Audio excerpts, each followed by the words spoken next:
Olá, boa noite a todos. Agora estamos começando a nossa versão à distância aqui das nossas aulas de Direito Penal 1.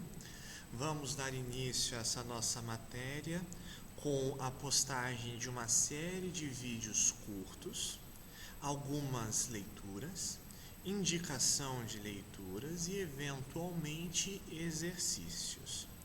Desde já quero dizer que as aulas serão postadas paulatinamente e ao longo deste nosso período aqui de suspensão das aulas presenciais, mas não das aulas como um todo, eu vou realizar uma série de atualizações sobre o andar da nossa disciplina, ok? Pretendo nos próximos dias passar algumas instruções por e-mail, especialmente relacionadas ao nosso cronograma de atividades. Então vamos ao que interessa. Como os senhores podem ver, eu estou na Univale, diferente dos senhores, e aqui atrás nós temos o tópico da aula de hoje, nexo de causalidade. Quando se fala de nexo de causalidade, se fala de como é possível se fazer com que se descubra quem é responsável pelo quê. Tá? Pode parecer algo muito simples, mas é algo de extrema relevância para o direito penal. E eu começo aqui com uma pergunta já instigante e infelizmente não consigo ouvir ao vivo as respostas dos senhores, mas vamos pensar na seguinte situação. Indivíduo A tenta cometer o homicídio do indivíduo B. Tá? Álvaro tenta cometer o homicídio de Bernardo. Álvaro desfere uma facada, 2 facadas, 3 facadas. Eis que Álvaro acreditava que Bernardo estava morto e, na verdade, Bernardo ele não estava morto, ele conseguiu sobreviver. Bernardo é levado, socorrido por um terceiro, um Carlos, seja lá o que for, e então é levado ao hospital. Lá no hospital ele começa a ter um ciclo de recuperação. Porém, 2 semanas depois, Bernardo vem a sofrer uma infecção hospitalar. E ele morre de infecção hospitalar. Eu pergunto, quem é responsável pela morte de Bernardo? É Álvaro? É Carlos que levou ele para o hospital? Se ele não tivesse levado para o hospital, talvez não tivesse sofrido a respectiva infecção? É o hospital em si? Então, vou deixar essa pergunta de lado por enquanto e estabelecer com os senhores algumas questões relacionadas então a nexo de causalidade. Quando se fala de nexo de causalidade, desde já há que se deixar bem claro que quando se fala de nexo, se fala de um nexo de uma conduta humana em relação a outra regra geral. E eu tenho então que já começar a falar com os senhores sobre a questão da exceção. A exceção para isso, a resposta é afirmativa. Existe uma única ação que não depende da conduta humana por si só e que pode ser imputada a alguém, que é no caso de crimes ambientais, tá bem? No caso de crimes ambientais, se uma pessoa jurídica comete um crime, vamos supor que uma empresa tem uma série de irregularidades no tratamento de dejetos, essa empresa é vendida, agora tem uma nova gestão e sob esse novo controle, o novo gestor, sem saber da situação dessas irregularidades na questão do manejo dos dejetos, esse novo gestor acaba sem querer se dando conta disso, mas quando se dá conta desse processo irregular já é tarde demais. A empresa já poluiu um córrego, a empresa já poluiu um rio. E agora, a pessoa jurídica no Brasil, em sede de crimes ambientais única e exclusivamente, ela pode ser simplesmente responsabilizada sim, tá? É o único caso de crime em que pessoa jurídica responde penalmente. Então vamos passar agora à questão principal. Quando se fala em nexo de causalidade, se fala na possibilidade de se determinar até que ponto que há uma vinculação física, naturalística entre uma ação e outra. Voltando aqui ao quadro, enquanto nós temos aí. Se nós temos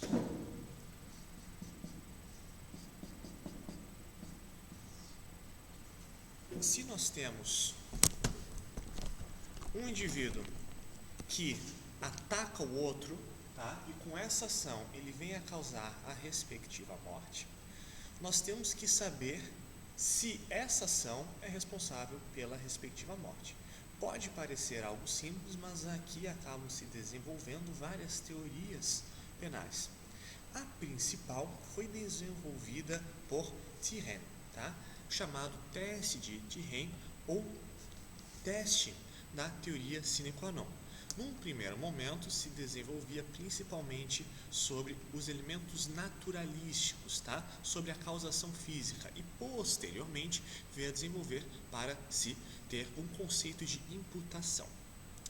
O que é que Turenne falou de importante? Turenne disse o seguinte: para saber quem é o responsável por algo ilícito, você tem que abstrair, tá? Você tem que, num plano hipotético, retirar a causa aparente. E retirada esta causa aparente, é que se descobre o verdadeiro causador do respectivo ilícito. Vamos pensar nos exemplos mais simples possíveis. Vamos supor que esse primeiro indivíduo tivesse desferido tiros sobre B. A desfere tiros sobre B. E agora? B morre. Quem que matou B, sem sombra de dúvida, é A, não é verdade? Porque se você tirasse de um plano ideal a ação de A, B não teria morrido. Com relação a isso, nós não temos maiores problemas, né? A furtou um bem de B. Foi A que furtou esse bem de B. Se A não tivesse colocado a mão dentro da mochila, se A não tivesse procurado saber o que tinha na mochila e suprimido este objeto, B não teria sido furtado. Portanto, A é o responsável por este evento no mundo físico. Está bem? Só que temos algumas situações em que a situação fica um pouquinho mais complicada. E desde já nós devemos pensar no seguinte: a teoria de Turenne, ela deve ser interpretada com um grande limite, sob pena de se ter uma falha. Olha só, A disparou tiros sobre B, mas como é que A conseguiu essa arma? Porque teve uma empresa, né? Tá?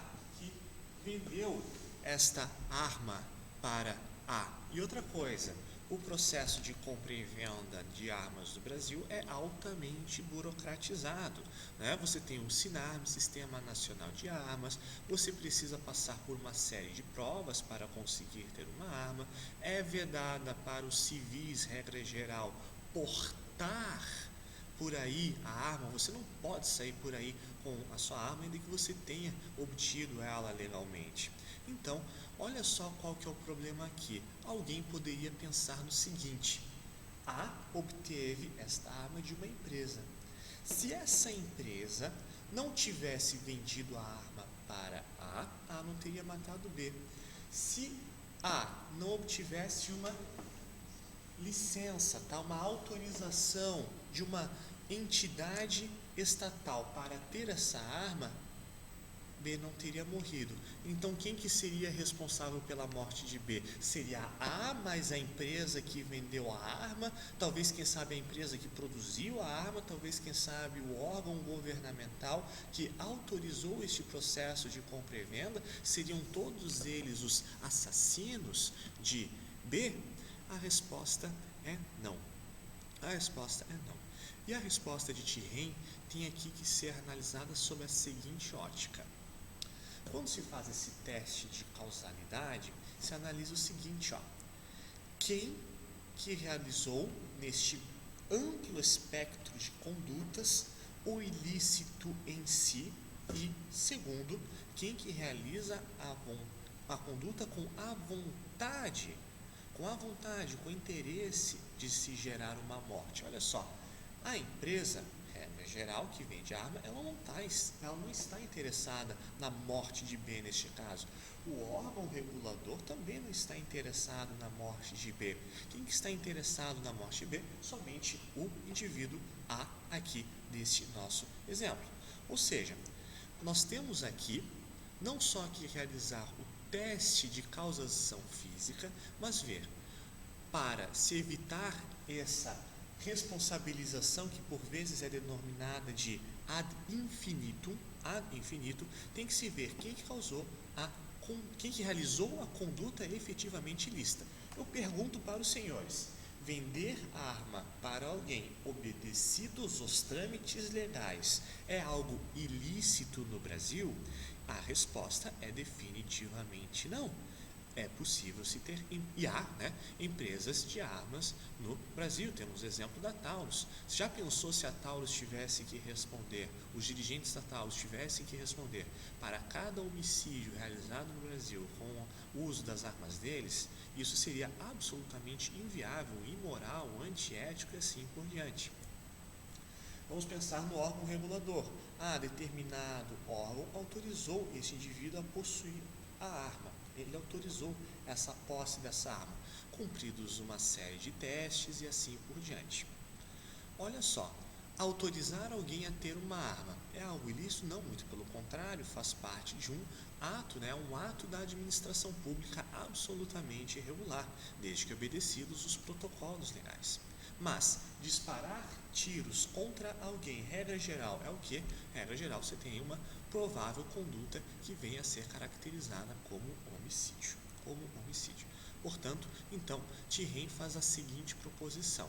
Você tem que analisar qual é a conduta ilícita. Descobriu a conduta ilícita, você já tem o causador.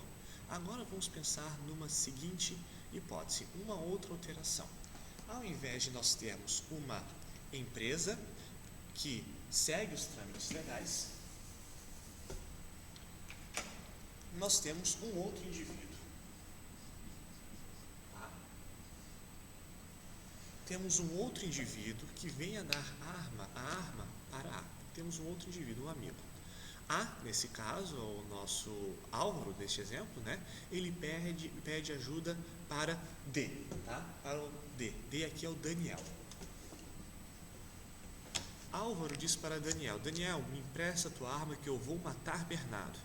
E então, Daniel diz assim, Álvaro, está aqui a arma, mata ele agora mesmo, porque ele é inimigo meu e teu. Pode matar. Eu pergunto o seguinte, a conduta de Álvaro para a morte de B ainda é penalmente relevante, mas a conduta de D, ela é relevante para a morte de Bernardo? Há uma possibilidade de se vislumbrar que aqui teve uma contribuição a um nexo de causalidade? Sim, há um nexo de causalidade. Essa conduta, ela é penalmente relevante, penalmente relevante. Mas entregar a arma para alguém não representa por si só o crime de homicídio, de fato não. Mas entregar a arma para que alguém cometa um crime de homicídio vai fazer com que este aqui, o dono da arma, seja responsabilizado criminalmente. Como este processo ocorre, é objeto de um tópico específico que vai ser concurso de agentes. Se ele é autor, coautor, partícipe ou não, se ele é autor imediato, essas categorias serão estudadas oportunamente. Ok? Outra questão. Essa causa pode se dar por ação ou omissão. Pode se dar por ação ou omissão. Apagando aqui o exemplo, vamos pensar no caso de uma mãe e do respectivo filho, Vamos pensar o seguinte, vamos pensar que aqui nós tenhamos um filho bebê.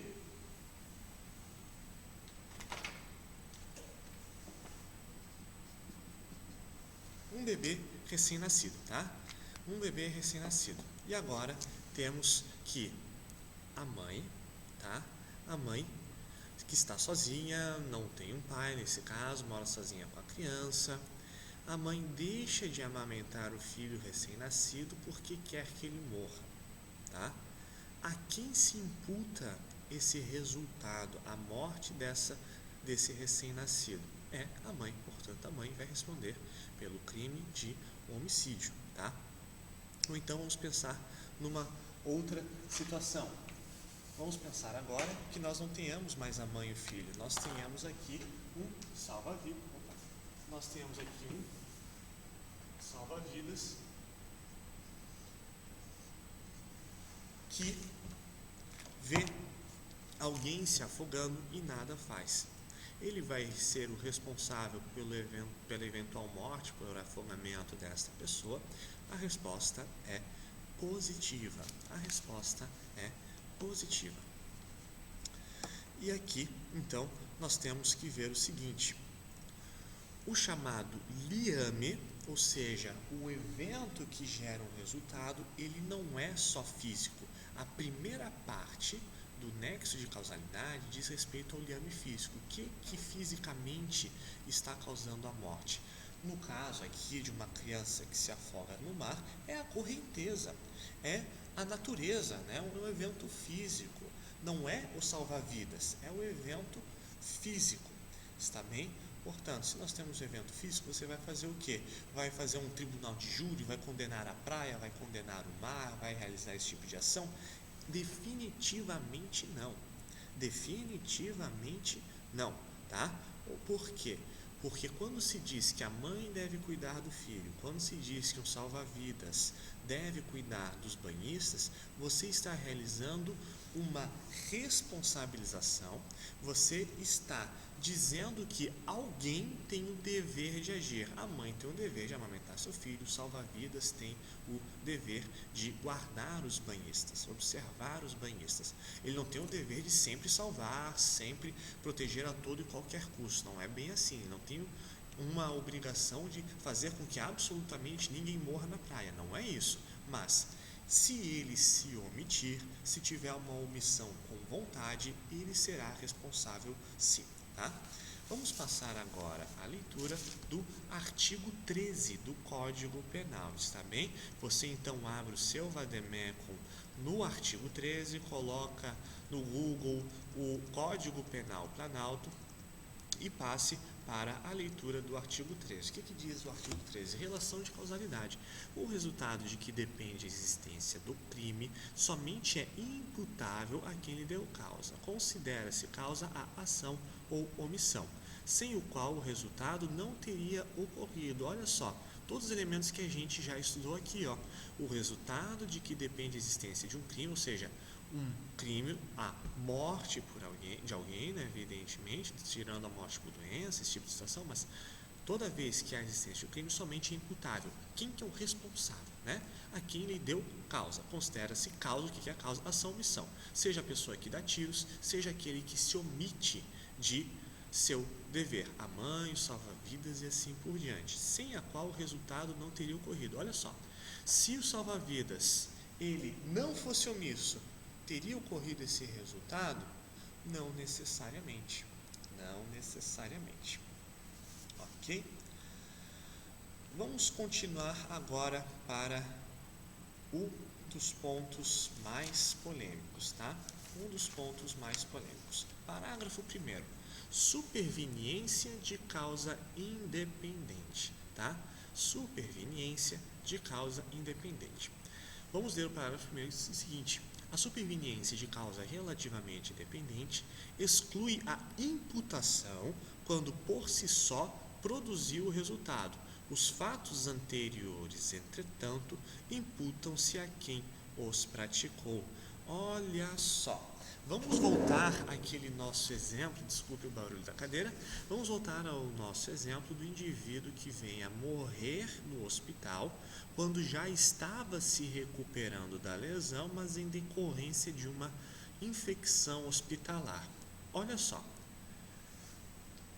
voltando ao caso aqui do nosso A e B, um cenário mais simples. A e B, sendo que B vai para o hospital.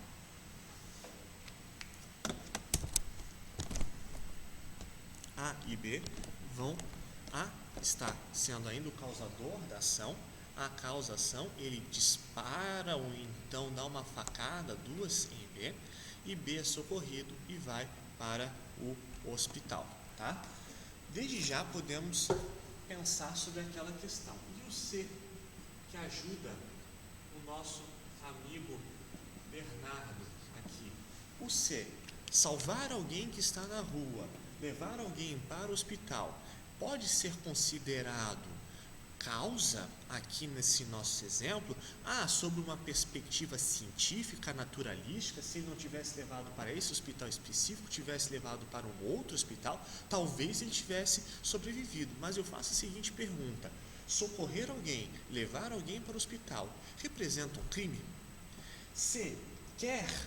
O Carlos, ele quer matar Bernardo ao levá-lo para um hospital? Os senhores acreditam nisso? Não, isso seria algo absolutamente inacreditável, tá? Não há que se falar então em imputação. Há um resultado físico, naturalístico, científico, mas não há imputação. Portanto, para fins jurídicos, a conduta de C é indiferente. A gente pode tirar aqui o C do nosso exemplo e permanecer só com A e B. Olha só, A causou as ações sobre B. A desferiu as facadas. B foi para o hospital e lá morreu de infecção hospitalar. Por incrível que pareça, eu pergunto para os senhores, quem mesmo que causou a morte, a causa imediata, qual que foi? Foi a infecção no hospital. Foi a infecção no hospital. Porém, A realizou uma conduta ilícita, disparar contra alguém, realizar facadas sobre a pessoa, tudo isso é absolutamente ilícito. Mas A é responsável pela morte por si só, especialmente no meu exemplo, em que eu disse o seguinte, B estava se recuperando. Ele estava indo bem, mas ele morreu de uma infecção hospitalar. Qual foi a causa? A infecção. A infecção pode ser atribuída a Álvaro? Não.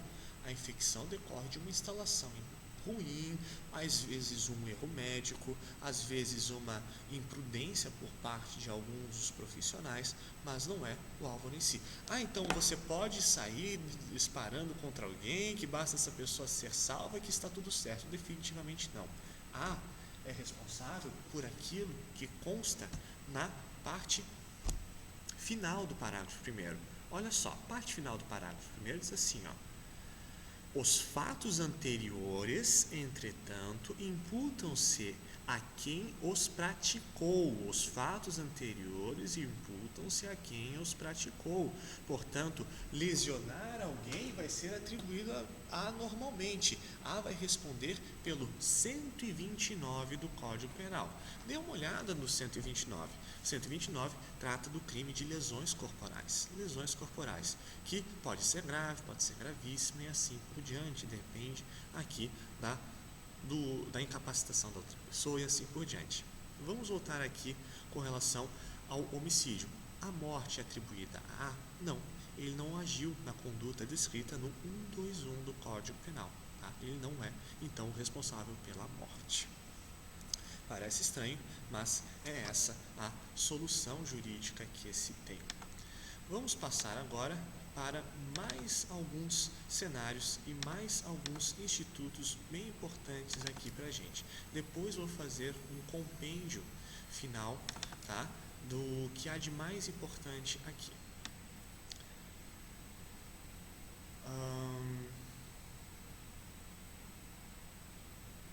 Só um instante, que aqui o meu Código Penal ele está travado, só um instantinho. Ok, vamos passar agora a leitura do parágrafo 2º. Relevância da omissão, tá? Relevância, de novo travou, só um instantinho. A omissão é penalmente relevante quando o omitente teve de agir para evitar o resultado, dever de agir incumbe-se a quem? Aqui retomando os casos que eu falei, né? Tenha por lei obrigação de cuidado, proteção e vigilância, caso salva-vidas. De outra forma, assumiu, bem como o caso da mãe, né? Ou então, de outra forma, assumiu a responsabilidade de impedir o resultado. Vamos supor que o professor de natação leve os seus alunos que ainda estavam despreparados para nadar no mar, tá?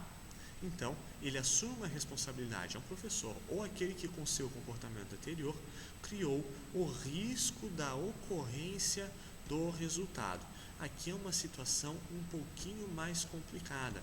É aquele que, por exemplo, opta por causar uma verdadeira tortura sobre a sua eventual vítima, tá? Sobre a sua eventual vítima. E, depois de ter causado uma eventual tortura, deixa essa vítima a sofrer com as infecções e assim por diante, tá? E essa vítima vem a falecer, tá? Vem a falecer. Com o comportamento anterior, essa pessoa foi responsável pela morte. Criou uma lesão, vai ser responsável pela morte posterior, tá? Vamos supor que essa pessoa tenha torturado, torturou uma vítima, sendo que A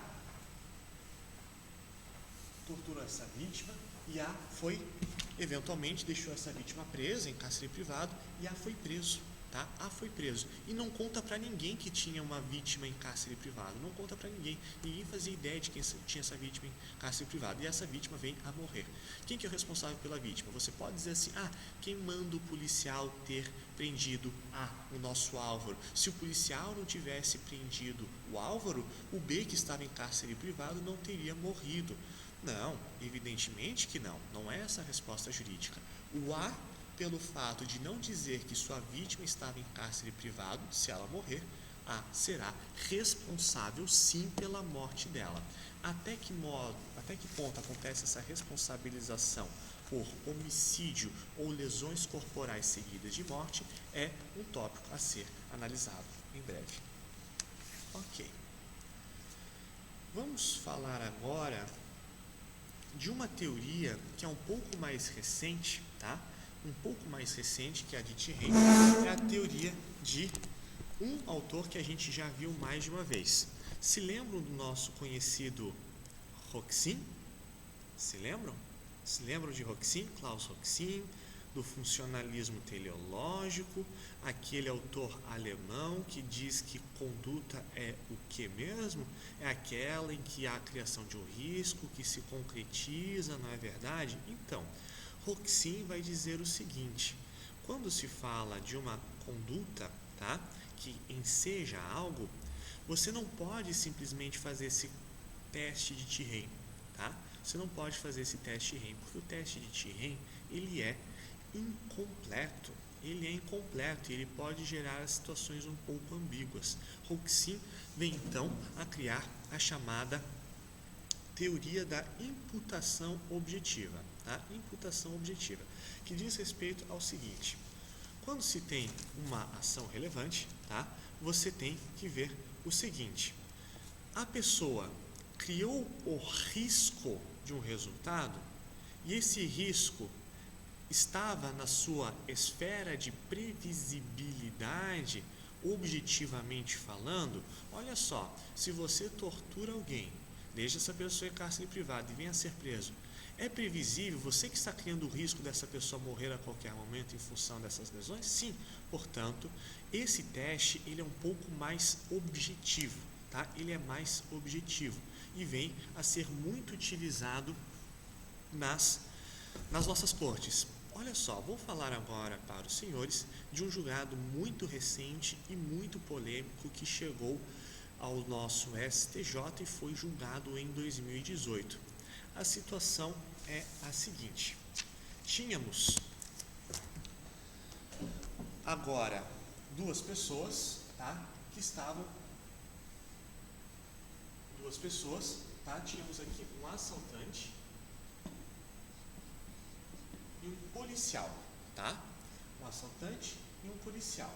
O assaltante de uma agência bancária, ele atira contra um policial que foi atender a uma ocorrência. O policial estava relativamente próximo, então ele foi chamado a atender aquela ocorrência. O assaltante dispara contra o policial, não acerta. O policial dispara contra o assaltante, não acerta. tá? Eles ficam trocando, né, esses tiros. Em um determinado momento, o policial atinge, não é o gordinho, né, do nosso exemplo anterior, que a gente viu na primeira aula, um terceiro, tá? Um terceiro, o C. O C é literalmente um carteiro, tá? Um carteiro que tinha tentado se abrigar em um determinado ponto para fugir desse disparo, né, dessa troca de tiros. Um carteiro tinha se escondido num ponto. E o policial, tentando atingir o assaltante, vem atingir C. Eu pergunto, quem causou a morte do respectivo carteiro? O C nesse quadro. O policial queria atingir A. O policial queria fazer com que o assaltante fosse neutralizado e parasse de causar riscos, né, com a sua conduta com relação à eventual coletividade. Quando se fala em teste de Tirren, você diz o seguinte: a causa foi o policial, porém a conduta do policial não é ilícita. Ele não quis matar o carteiro. Eu estou atirando contra o assaltante, mas vou aproveitar e matar um carteiro. Não foi esse o cenário, né? O policial jamais pensou nisso. O policial quis o assaltante o tempo todo. Daí o que acontece? Quem causou foi o policial. A conduta não é ilícita, portanto, para aí. Teste de Tirren diz isso. Só que no Brasil, recentemente, já não tem sido aplicado o teste de Tirren. No Brasil, recentemente, tem sido aplicada a teoria da imputação objetiva de Roxin. E olha só a diferença brutal que se tem, mas é brutal a diferença. Eu pergunto, quem está causando o risco nesse cenário? É o policial que atende uma ocorrência que está causando risco? É o policial que está que está agindo de modo que venha causar danos, pode ferir terceiros? É o policial? Não. A conduta que está gerando risco, e é um risco absolutamente lícito, é a do assaltante. Olha só, quem criou esse risco do policial acertar alguém foi o assaltante, não é verdade? Olha só. Já que o risco foi criado pelo assaltante, o assaltante ele tinha mira boa, ele não acertou o carteiro. Ele tinha uma boa mira, uma mira até melhor que a do policial. Ele não acertou o carteiro no momento nenhum, nem disparou contra o carteiro. Ele só disparou contra o policial. Mas quem que gerou esse risco? Foi o assaltante. Foi o assaltante. O assaltante estava na agência bancária, fez o roubo, revidou quando viu o policial, assim por diante. Quem criou o risco foi o assaltante. Portanto, aplicando-se a teoria de Roxin, o assaltante é que responde pela morte de C. Olha só, existe um nexo físico naturalístico entre a conduta do assaltante e a morte de C? Definitivamente não. O liame, né, causal foi a ação do policial, que não tinha a melhor mira possível, não estava bem equipado, seja lá o que for. Porém, ele cria o risco. No que ele cria o risco, então nós temos que ele é o responsável pela morte de C. E pasmem, senhores, pode parecer um pouco estranho para muitos, mas nesse caso, a morte do carteiro é atribuída ao assaltante. A morte do carteiro, que foi morto pelo policial, que tentou atingir o assaltante, errou, atinge o carteiro, a morte desse carteiro aqui é atribuída ao assaltante. Por quê? Porque no Brasil aplica-se, sim, em julgados mais recentes, a teoria da imputação objetiva de Roxin. Até aqui, tudo bem? Ótimo. Eu não sei porque eu estou perguntando, tá? Não faço ideia. Se quem não estiver tudo bem, anote a dúvida, né? Que elas serão respondidas pela via adequada. Estamos trabalhando até que ponto será por fórum ou por e-mail, está bem? Isso está em processo de análise. Vamos ver agora o último ponto da matéria, nexo de causalidade. Diz o seguinte, diz a respeito do seguinte: acabei de ver com os senhores essa situação do indivíduo que dispara contra alguém, e esse alguém é internado, e no que ele vem a ser internado, ele morre em decorrência de uma infecção hospitalar. Eu digo, a infecção hospitalar é a causa.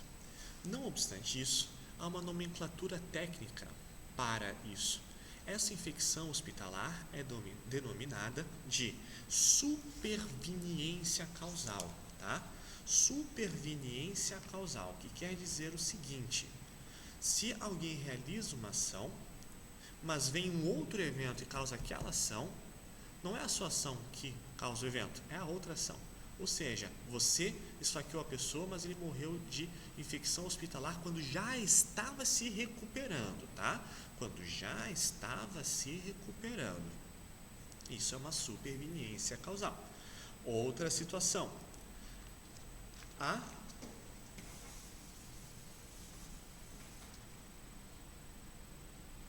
quer a morte de B.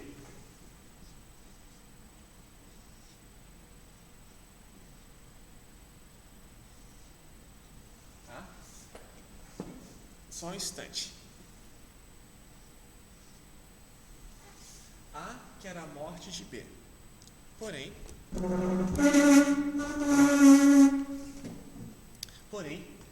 A então dá um veneno para B. Veneno não faz efeito nenhum. E o veneno não faz efeito nenhum. B se sente disposto e vai sair a correr na rua. Tá? Ele vai correr na rua e é atropelado por uma outra pessoa. E o atropelamento por si só é a causa do acidente. A responde por alguma coisa? Não. A não responde por absolutamente nada. Mas olha só, temos hipóteses em que nós temos concausas. Vamos pensar que esse veneno gera um efeito em B. Em decorrência desse efeito, B fica sem a sua noção espacial, fica tonto, fica embriagado, perde a noção espacial. E só por causa disso ele se atravessa na frente de um carro que, diga-se passagem, estava trafegando naturalmente. É possível se atribuir essa morte a A? Sim, anexo de causalidade. Há uma concausa. Você pode ter mais de uma causa, mas ainda assim, anexo de causalidade dessa primeira conduta. Vamos pensar agora o seguinte: vamos supor que este carro esteja acima da velocidade. O motorista vai ser concausador da morte de B com A. Ele vai ser concausador, tá? Concausador. A é causa e o motorista é causa também. Cada um deles vai ser causa. Outra situação. A dispara, tá? Desculpa, ele não dispara. Dessa vez, ele vem a realizar golpes de facão contra B, que vem a ser hospitalizado, mas lá no facão tinha tétano. E por causa do tétano presente na lâmina utilizada por A, é que B morre. Há um nexo de causalidade entre a conduta de A e a morte? Sim, A vai responder. Conforme a gente vai ver mais para frente, vai ser por homicídio, não necessariamente. Há situações em que se responde por lesão seguida de morte. Está bem? Vamos agora fazer análise da seguinte situação, tá? Temos algumas situações em que alguém quer realizar algo, mas não consegue realizar isto, tá? A quer matar B. Está bem? Só que B, vamos pensar no seguinte: A quer matar B envenenando B, só que pelo acaso do destino B estava em depressão e B já tinha até programado o próprio triste suicídio dele antes mesmo. B tinha programado o suicídio dele para as 3 da tarde de determinado dia. A ministra um veneno para ele às 2. A não sabia que B já ia se suicidar, até porque se fosse o caso não teria tentado matá-lo. Aqui neste caso, você tem uma causa pré-existente, tá? Uma causa pré-existente. A ia se matar de qualquer jeito. Nesse caso, A responde por tentativa, quando a causa é pré-existente e absolutamente independente, tá? Ou então quando ela é superveniente e absolutamente dependente. Nessas hipóteses, se responde por tentativa. Por tentativa. Vamos supor que A queira chamar B. Queira chamar, vem aqui comigo, vem rápido que eu tenho uma surpresa para ti, tá? Sabe que vem um veículo se aproximando, está bem? Mas chama B e quer ou tentar matar B, ou então quer fazer com que B seja atropelado. Só que vem um outro carro do nada e mata B, um terceiro carro, tá? Um carro que vem desgovernado, completamente fora do domínio de A. Nessa hipótese, seja por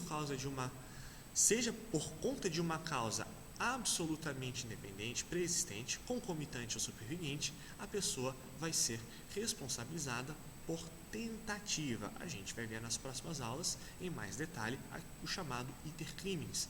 Não fiquem tão curiosos nesse primeiro momento, tá? A gente vai tratar do iter criminis em breve. Agora vamos pensar o seguinte, vamos supor que tivesse uma causa, tá?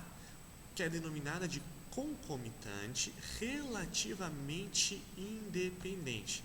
A quer matar